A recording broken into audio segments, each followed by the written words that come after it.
আসসালামু আলাইকুম। অশান এগ্রোতে আপনাকে স্বাগত। অনেক দিনের ইচ্ছা ছিল যে পারিবারিকভাবে একটি খামার করব। তারই পরিপ্রেক্ষিতে অনেক দিনের চিন্তা ধারণাকে সামনে রেখে একটা গরুর খামার আমরা করছি। সেই খামারটি আজকে আপনাদের দেখাবো। তো দেখুন আমাদের গরুর খামারটি। ফ্লোরটা খুব সুন্দরভাবে আমরা প্লাস্টার করে নিয়েছি এবং ভিতরটাও প্লাস্টার করা হয়ে গেছে।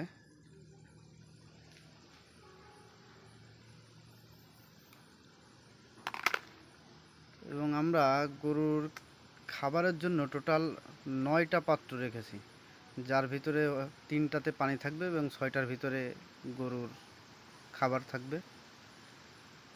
টোটাল প্রথম অবস্থায় আমরা 3 থেকে 4টা গরুর প্ল্যান করছি।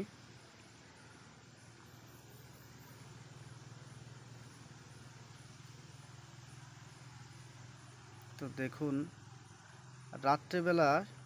রাতের জন্য আমরা সাইড দিয়ে গ্রিল দিয়ে দিচ্ছি, যাতে কোনো সমস্যা না হয়, মানে চোর ঢুকতে না পারে। গ্রাম অঞ্চলে চোরের প্রভাব খুব বেশি, তো গ্রিল দিয়ে উপরে ফ্যানের ব্যবস্থা আছে, যাতে গরম কম লাগে গরুর গরমের জন্য। এটা আমরা গ্রিলে ইউজ করছি, এসএস পাইপ ইউজ করছি। এসএস পাইপ দিয়ে খুব সুন্দরভাবে গ্রিলটা করা। রাতের বেলা, এটা হচ্ছে রাতের বেলা, রাতের দৃশ্য। আলহামদুলিল্লাহ, মোটামুটি খুব সুন্দরভাবে আমরা খামারটা তৈরি করতে সক্ষম হয়েছি। এখন শুধু গরু তোলার অপেক্ষা। ইনশাল্লাহ গরু তোলার পরে খামারটা কী অবস্থায় আসে, গরু আমরা কয়টা তুলব, সেই বিষয়গুলো নিয়ে আপনাদের সাথে কথা হবে। এখন আমাদের খামারটা আরেকবার দেখুন, 2-1টা ছাগল আছে ভিতরে। গরু তোলা হয়নি এখনো, আপাতত ছাগল রাখা হয়েছে এখানে।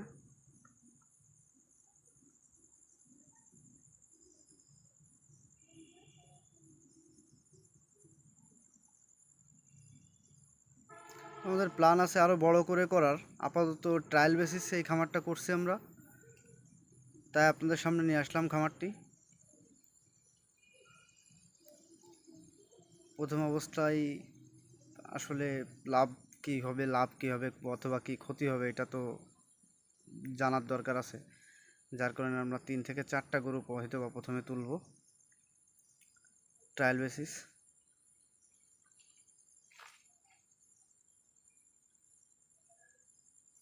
এখন 2টা ছাগল আছে গরুর পাশাপাশি, ছাগলটাও আছে।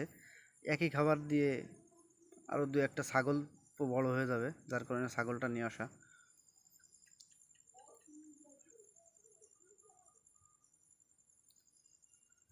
মোটামুটি খুব যতটুকু পারছি সুন্দর করার চেষ্টা করছি। খাবারের পাত্রগুলা এবং ঘরগুলা খুবই দৃষ্টিনন্দন হয়েছে। আশা করা যাচ্ছে যে গরু তোলার পরে আরও ভালো কিছু হবে।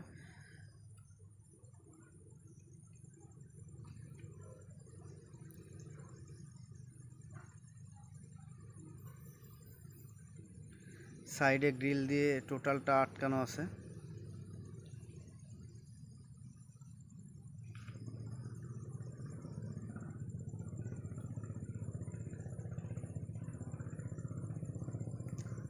ফ্লোরটাও সুন্দরভাবে প্লাস্টার করা। ছাগল আছে এবং গরুর গোসলের জন্য আলাদাভাবে আমরা একটা জায়গা রাখছি সাইডে। নেক্সট কোনো একটা ভিডিওতে হয়তো আপনাদের দেখাবো। এটার জন্য আমরা আলাদাভাবে সাবমার্সিবল পুঁতে নিছি গরুর গোসলের জন্য, এবং গেট দিয়ে আপনার গ্রিল দিয়ে খুব সুন্দরভাবে চারি সাইডতে আটকানো আছে।